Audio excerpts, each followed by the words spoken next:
नमस्कार मित्रांनो, बाई तुझा आशीर्वाद मालिकेच्या आजच्या जबरदस्त भागामध्ये आपल्याला असं पाहायला मिळते की आता मात्र इकडे राजा हा ते सर्टिफिकेट घेऊन आलेला असतो आणि जेव्हा सर्टिफिकेट घेऊन येतो त्यावेळेला मात्र अवनी ही तिथेच असते आणि अवनी तिथे असताना आता लगेचच तो विचार करत असतो की काही जरी झालं ना तरी सुद्धा आपल्याला एक काम करायला हवं आणि ते म्हणजेच की अवनी मॅडमला एक गोष्ट समजता कामा नये की आपण हे जे काही सर्टिफिकेट वगैरे आहे ह्या सगळ्या गोष्टी आपण इथे लपून वगैरे इथून घेऊन चाललो आहोत. मला काही करून हे जे काही सर्टिफिकेट आहे ते कुठेतरी नेऊन लपून ठेवावं लागेल असा सुद्धा तो इथे विचार करत असतो आणि त्यानंतर लगेचच आता इकडे तो पिशवी घेऊन आतमध्ये येतो. आतमध्ये आल्यानंतर तेवढ्यातच धन्या तिथे येतो आणि धन्या म्हणत असतो, काय काय चाललंय, काय काय आहे याच्यामध्ये, काय ठेवत होतास लपून, काय बघत होतास, असं सुद्धा आता इथे तो विचारत असतो. त्यावेळेला मात्र तो म्हणत असतो, नाही नाही काही नाही, काय नाही, कसं बघू दे. अरे त्याचं काय झालं ना, तो अवनीला सांगायला जातो. तो म्हणत असतो, काल ते पोलीस स्टेशनमधून एक माणूस आला होता ना, त्याने आपल्या लग्नाचा फोटो घेऊन आला होता आणि तो लग्नाचा फोटो देऊन गेला आहे. तेवढ्यातच आता धन्या तो फोटो पाहतो आणि म्हणत असतो, अरे वा वा वा, म्हणजे त्या दिवशी तुम्ही एवढा सुंदर फोटोसुद्धा काढला होता का? खरं तर हा फोटो किती सुंदर आला आहे ना, वाव, असं म्हणून आता धन्या तो फोटो इथे अवनीला दाखवत असतो आणि अवनीला तो फोटो दाखवत असताना आता लगेचच इथे मात्र अवनी त्याच्याकडे रागानेच पाहत असते की हा जो काही फोटो आहे ना, तो फोटो तिला खरं तर इथे आवडलेला नसतो, म्हणजे लग्नाचं मुळात आवडलेलं नसतं. त्यामुळे खरं तर ह्या सगळ्या गोष्टी अशा होत असतात. आता इकडे अवनी मात्र काहीच बोलत नाही, पण तेव्हा इथे हा धन्या त्याची मुद्दामच खेचत असतो आणि म्हणत असतो, वा वा वा, फोटो तर एकच नंबर आलेला आहे, म्हणजे लग्नच एक नंबर होतं तर फोटो मात्र एक नंबरच असणार ना. मी काय म्हणतो, ऐक ना राजादा, मला ना इथे आमच्या कॉलेजमधल्या एका गुणवंत विद्यार्थ्याने ना इथे कॉलेजला बोलवलं आहे. खरं सांगू का दादा, तुला एक गोष्ट, इथे ना आपल्या अवनी वहिनी ज्या आहेत ना त्यांना 98% पडलेले आहेत. आणि तेव्हा तो म्हणत असतो, काय काय सांगतोयस काय, पण मला एक गोष्ट कळत नाही, त्यांना 98% पडलेले आहेत तरीसुद्धा इथे त्यांनी तुझ्यासारख्या ह्या ड्रायव्हर माणसासोबत आणि 10वी नापास असलेल्या माणसासोबत कसं काय लग्न केलं, हाच मला मुळात प्रश्न पडलाय, असं इकडे आता तो बोलत असतो. तेव्हा मात्र इकडे राजा म्हणत असतो, गप्प बसणार आहेस का? बरोबर, ठीक आहे बाबा, बसतो मी गप्प. मला ना आता इथे ना जायचं आहे कॉलेजला, माझा मी जातो. तेव्हा अवनी इथे टेन्शनमध्ये असते आणि राजा तिला म्हणत असतो, काय झालं, तुम्ही इथे सगळं काही केलेलं आहे का, म्हणजे तुमचं अपील वगैरे ह्या सगळ्या गोष्टी करून झाल्यात का आणि फॉर्म वगैरे भरलाय का?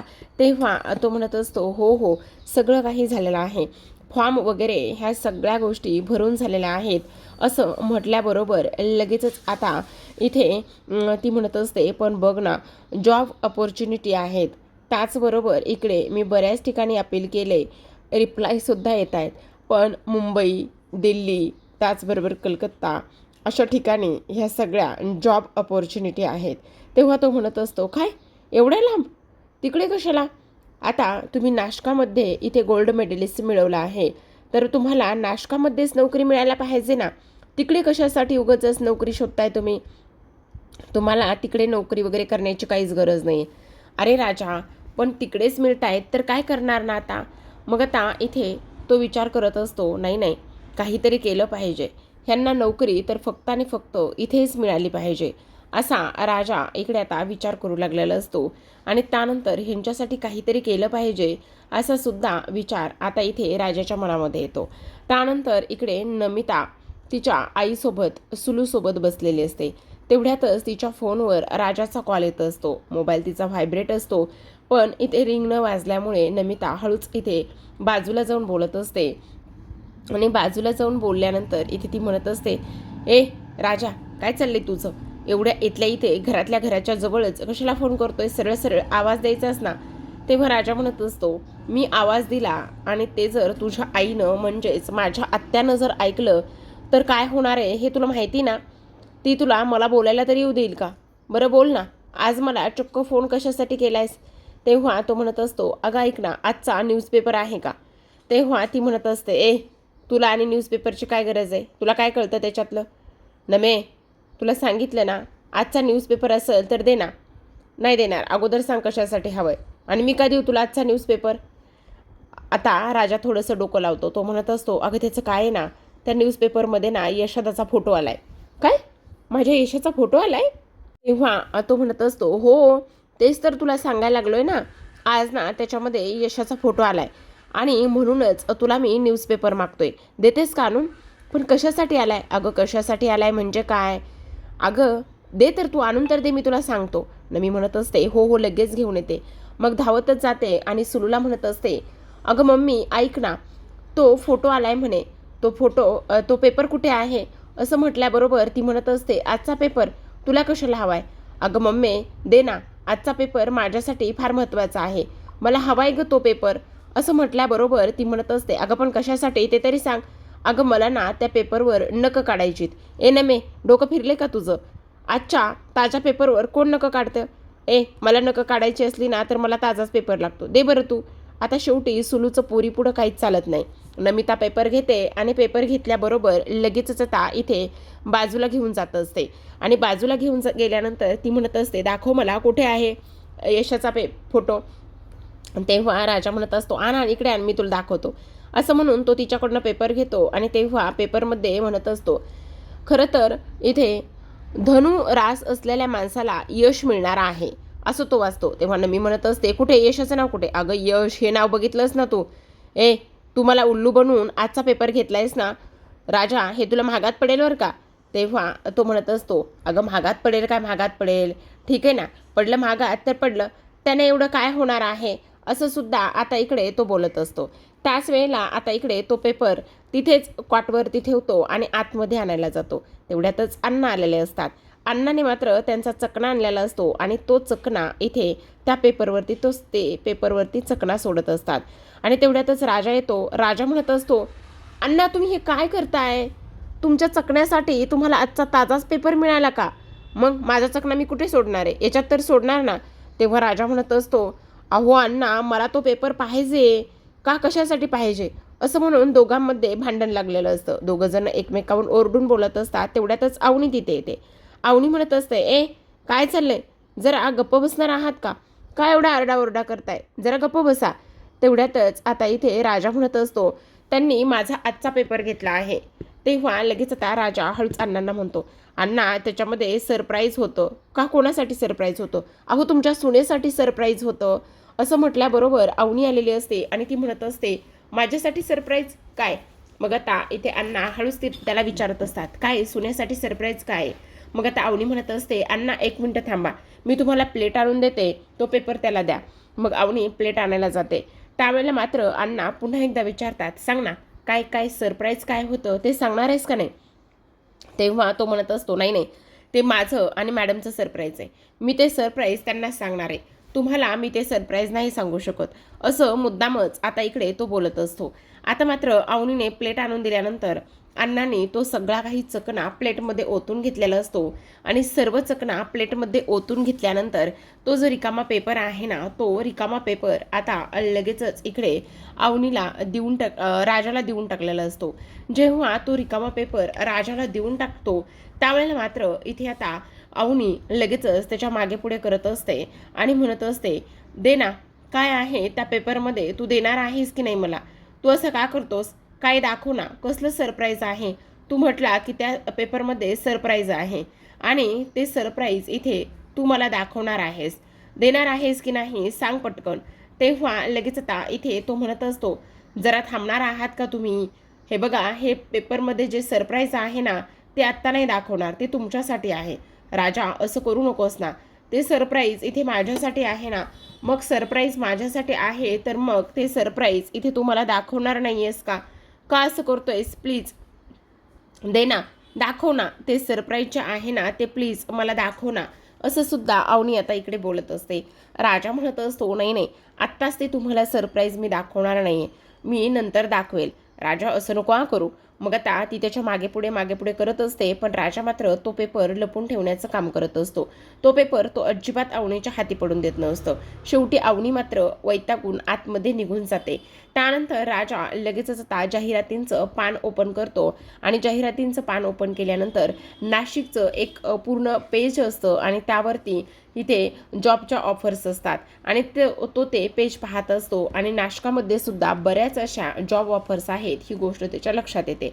दुसरीकडे आपण पाहतो की इकडे आता हे जे काही मॅडम आहेत ना, त्या मॅडमला मात्र चहावाल्या भैयाने ओळखलेलं असतं. म्हणजे चहावाल्याला नेहमीचीच ही येणारी पायल आहे ही गोष्ट बरोबर माहिती असते आणि तेव्हा लगेचच आता इकडे तो म्हणत असतो, काय हो मॅडम, आत्ता तुम्ही त्याच आहेत ना, बाहेर जाऊन तुम्ही मेकअप करून आलात, हा असा गेटअप करून आलेला आहात, त्या तुम्हीच आहात ना, असं तो म्हणत असतो. तेवढ्यातच आता आपला हा पाण्या म्हणत असतो, म्हणजे ह्या तुला कोण आहेत, काय आहेत, हे सगळं काही माहिती का?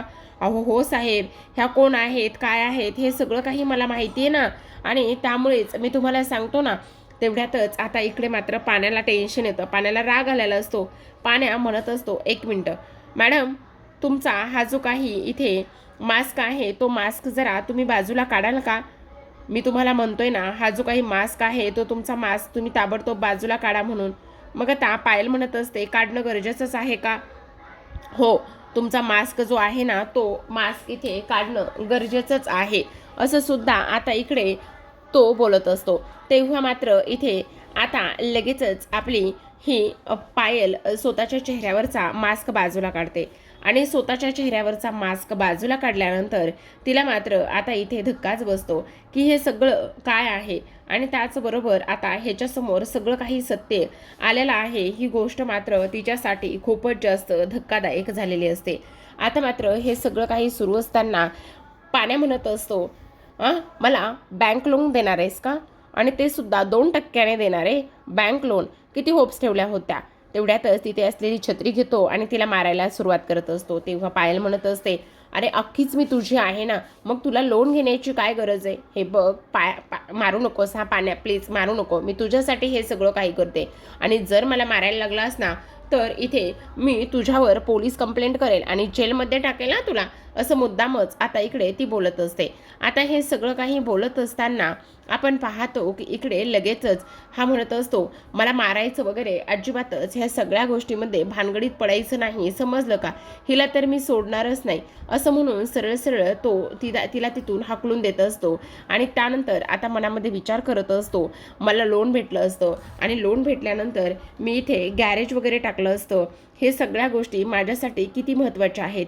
ह्या पायलीमुळे माझ्या स्वप्नांना पूर्ण इथे आता फुलस्टॉपच झाला आहे, असं सुद्धा आता इकडे ती बोलत असते. त्याचसोबत प्रेक्षकांनो, दुसऱ्या बाजूला मात्र आता राजाने ते पूर्ण पेपर चाळल्यानंतर त्याला बऱ्याच काही गोष्टी इथे भेटलेल्या असतात आणि तेव्हा तो म्हणत असतो, आता नाशकातून इथे मॅडम तुम्ही कुठेच जाणार नाही आहात, कारण तुम्हाला इथे फक्त आणि फक्त नाशकामध्येच राहायचं आहे आणि नाशकामध्ये राहिल्यानंतर खूप साऱ्या इथे जॉब ऑपॉर्च्युनिटी इथे आहेत, असं म्हणून तो पेपर अवनीला दाखवतो. तो म्हणत असतो, बघा रिसेप्शनिस्ट आहे, त्याचबरोबर इथे बऱ्याच काही अशा जॉब ऑफर आहेत. तेव्हा मात्र इथे आता अवनी म्हणत असते, राजा तू वेडा आहेस का? अरे माझं काय झालंय, मी इथे गोल्ड मेडलिस्ट आहे आणि त्याचबरोबर मला आर्किटेक्टची नोकरी हवी आहे. आता तो म्हणत असतो, मॅडम अहो हे पण चांगलंच आहे ना. तेव्हा अवनी म्हणत असते, मी कोणत्याच नोकरीला छोटी मोठी असं काही म्हणतच नाहीये किंवा कमी लेखतच नाहीये, पण मला एक गोष्ट सांग, जर मी ह्या अशा नोकऱ्या करायला लागले, जर हे अशा पद्धतीने करायला लागले, तर माझ्या स्वप्नांचं काय? आणि त्याचबरोबर मी ज्यामध्ये इथे शिक्षण घेतले त्याचं काय? त्याचा विचार कर ना जरा राजा. तेव्हा मात्र राजाचा इथे थोडासा मूड ऑफ झालेला असतो, कारण अवनीला तर त्याच पद्धतीची नोकरी हवी असते. तेवढ्यातच आता यशा कामावरून घरी आलेला असतो. जेव्हा यशोदा कामावरून घरी येतो त्याच वेळेला नेमकं अवनी पुन्हा यशोदाकडे विषय काढत असते. यशोदा, काय झालं? तुम्ही माझ्या नोकरीसाठी कोणाकडे शब्द टाकला का? तुम्हाला मी म्हटलं होतं ना की कोणाकडे तरी शब्द वगैरे टाकून बघा म्हणून. त्याचं काय नाही यशोदादा, मला कळतंय, तुम्हाला असं वाटत असेल की मी फार घाई करते आणि सतत इकडे तुम्हाला सांगते की नोकरीचं काहीतरी बघा, नोकरीचं काहीतरी बघा म्हणून.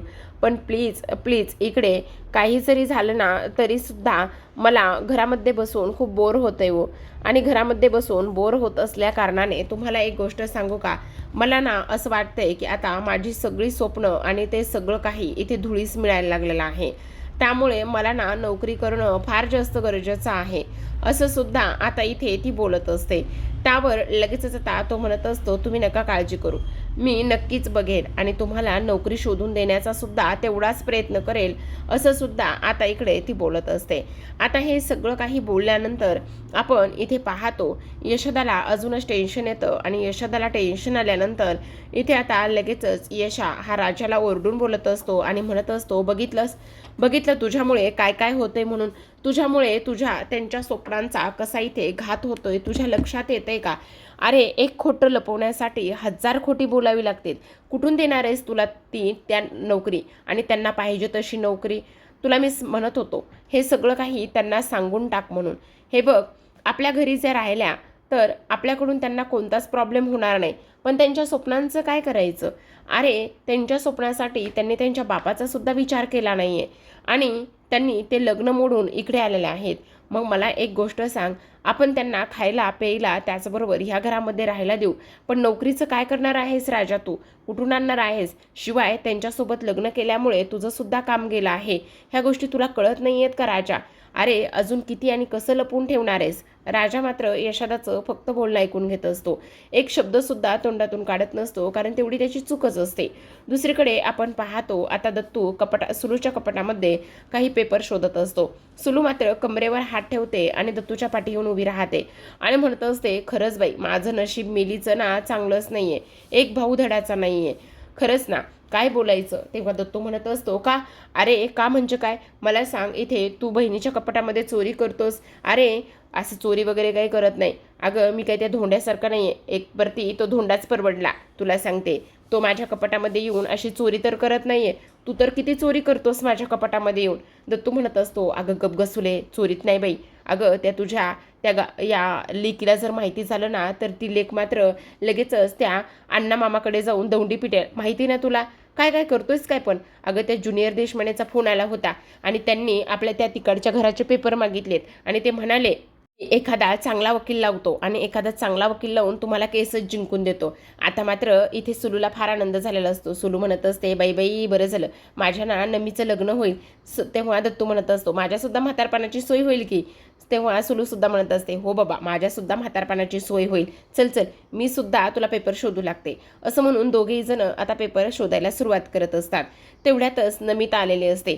नमिता आल्याबरोबर इकडे हे दोघांना असं चोरून काहीतरी शोधतायत ही गोष्ट पाहिल्यानंतर ती सरळ म्हणत असते, काय करताय तुम्ही दोघं जण? काय शोधताय? तेवढ्यातच सुलू म्हणत असते, अगं काय शोधताय म्हणजे? तुझी पत्रिका शोधतोय.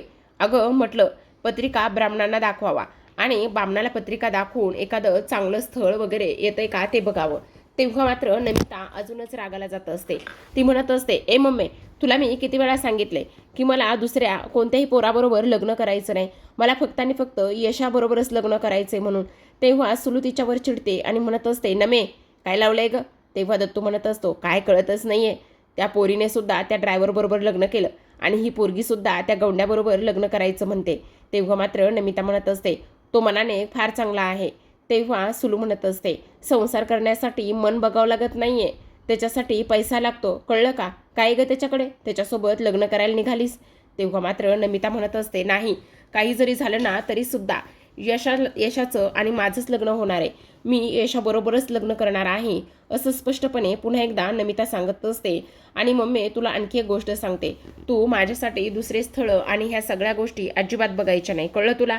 मी लग्न करेल तर ते फक्त आणि फक्त यशाबरोबरच करेल, असं स्पष्टपणे नमिताचं म्हणणं रोकटोक पद्धतीने तिने सुलूला सांगितलेलं असतं. पण सुलू कुठे ऐकणार आहे? सुलू म्हणत असते, ए ह्या पोरीचं कुठे मनावर धरतोस? चल आपल्याला ते पेपर शोधायचे आहेत ना, ते पेपर आपण शोधूयात. इकडे दुसऱ्या बाजूला आपण पाहतो अवनी मात्र फार टेन्शनमध्ये विचारामध्ये हरवून बसलेली असते. तिला कळत नसतं काय करावं म्हणून. जर मी ह्या घरामध्ये अशीच राहिले तर माझ्या स्वप्नांपासून मी अजूनच दूर जाईल.